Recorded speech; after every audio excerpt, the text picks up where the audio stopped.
जय श्री कृष्ण। जय गुरुदेव।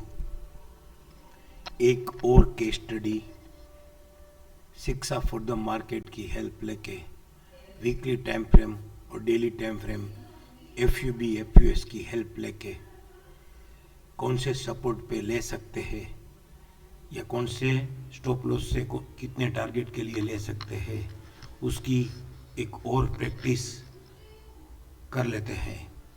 Kotak bank weekly 21 September FUB to occur with TSE by means non individual FUB अकर हुआ था। उसका क्लेमिंग बाय था 1932 राइजिंग 127, उसका राइजिंग 261 है 2000 से 2075। उसका WDP catching the falling knife उसका बोले तो कोटक बैंक वीकली 21 सितंबर का WDP 1770 जो कि कैचिंग द फॉलिंग नाइफ में था, तो फॉलिंग 100 TVLS 1732 वहाँ पे एक बार कोटक बैंक अवेलेबल होता है और वहाँ से डेली में कुछ हमको सपोर्ट या कोई भी हमारा टेम्परामेंट हमने डेवलप किया हुआ है वो सिस्टम से हमको बाय समझ में आ रहा है तो अवश्य बाय करना चाहिए। अभी मार्केट ये जियोपॉलिटिकल इश्यू से थोड़ा क्रैश हो रहा है तो ये सब सारी स्क्रिप्ट हमने जो भी आज कोशिश की है, जो भी केस स्टडी किया है वो बेस्ट बाय के प्राइस से ही मिल रही है। इसका अभी लो हुआ है 1798, इसका WDP है 1770 और इसका फॉलिंग 100 का TVLS 1732 के स्टॉप लॉस से इसको अगर बाय मिल जावे डेली में तो इसका पहला टारगेट होगा 1932 और फाइनल टारगेट होगा 2025 से 2075। तो ऐसे हमको ये 1800 के पास मिल रहा है, लेकिन अभी और कदाच शायद 50 पॉइंट नीचे, 40 पॉइंट नीचे या 100 पॉइंट नीचे मिल जावे। कितने पॉइंट नीचे मिलेगा वो हम डेली में समझने की कोशिश करेंगे, लेकिन मान लो कि 1800 से भी ये 2025 का 225 का 10% का ट्रेड वैसे भी हमको समझ में आ रहा है। तो डेली में उसको समझने की कोशिश करें तो डेली में ये 3 अक्टूबर को ही FUS 2 अकर हुआ है, लेकिन ये FUS 2 TSCT बाई से अकर हुआ है।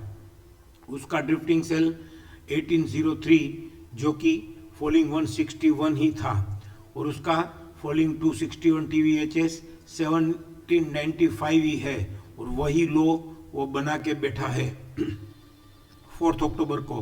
तो अब ये 1757 के स्टॉप लॉस से ही FUS में डायरेक्ट ये फॉलिंग 261 के पास है और वीकली का FUB के WDP के पास और ये TSCTA बाई का FUS 2 अकर हुआ है। तो शायद ये 720 शायद नहीं, ये एक बार के लिए तो 1757 तोड़ने से पहले ये FUS के PCR से लेके 1847 से लेके इसका BDP 1870 जो कि इसका BDP बाइंग स्लीपिंग ब्यूटी में है, तो फिर उसका अपर बैंड 1893 तक तो अवश्य जा सकता है और फिर 1893 BDP ट्रेड करे, अपर बैंड ट्रेड करे तो फिर 1900 से 1978 तक भी वो जा सकता है जो कि उसका PCC भी 1932 से 2000 ही है। एक और बात वीकली में हम समझना चाहेंगे कि लास्ट वीक वीकली का JWD 1895 राइजिंग में है और उसका हाई 1884 ही है, तो ये RC में गया ही नहीं है। तो फिर इसका ड्रिफ्टिंग सेल 1787 जो कि ये ICFC ओपन होके उसका ड्रिफ्टिंग सेल 1830 ट्रेड करके falling 100 falling 61 drifting sell trade करके फॉलिंग 100 ही इसका PCDS है।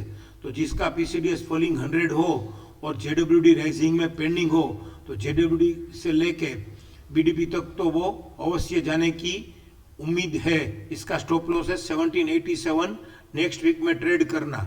अगर 1787 नेक्स्ट वीक में ट्रेड कर देता है तो यहाँ पे भी ये स्टॉप लॉस मिल गया हमको 1766 नेक्स्ट वीक के लिए इसका स्टॉप लॉस है 1766 और वो स्टॉप लॉस से हमको अगर ये ICFC मिल जाए, खुल जाए और यहाँ पे 1788 से 1775 के पास किधर भी मिल जाए वीकली में, तो ये बेस्ट बाय माना जाएगा।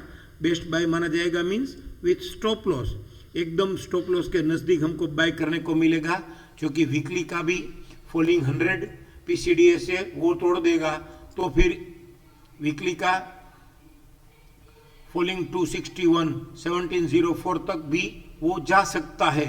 लेकिन एक बार अगर वो नहीं तोड़ता है तो उसका पेंडिंग JWD भी आएगा और BDP भी आएगा, और ये यहाँ पे भी 1732 FUB2 21 नवंबर का फॉलिंग 100 भी 1732 के स्टॉप लॉस नज़दीक मिल रहा है, तो बेस्ट बाय माना जाएगा। क्योंकि डेली का हमने जैसे डिस्कस कर लिया, तो एक बार हम डेली में कल का प्लान खोल के देखें तो डेली में ये 1786 ड्रिफ्टिंग सेल है जो कल फॉलिंग 61 से ट्रेड होता है। तो फिर ये कटिंग द फ्लाइंग काइट का प्लान है, तो 1752 को ही हम स्टॉप लॉस रखेंगे। तो वीकली में 1766 या डेली में 1752 कल के लिए ये स्टॉप लॉस से हम बाय अगर कर ले, अगर मिल जाए FC में या किधर भी मिल जाए तो ये बेस्ट बाय हो जाएगा। फिर आने वाले दिनों में ये कटिंग द फ्लाइंग काइट का BDP हाई से ट्रेड करेगा, तो राइजिंग 261 तक भी वो मिल सकता है, क्योंकि ये FUS का BDP अगर हाई से ट्रेड कर दे अपर बैंड, तो राइजिंग 261 1900 से 2000 जो कि वीकली का टारगेट हम इजीली अप्रोच कर सकते हैं। तो ऐसे ये कोटक बैंक वीकली में 1750 1785 1800 के नीचे किधर भी अगर मिलता है तो बहुत नज़दीक के स्टॉप लॉस से बेस्ट बाय है, और उसका टारगेट 200 पॉइंट से 250 पॉइंट अवश्य मिल सकता है। Thank you. जय श्री कृष्ण, जय गुरुदेव।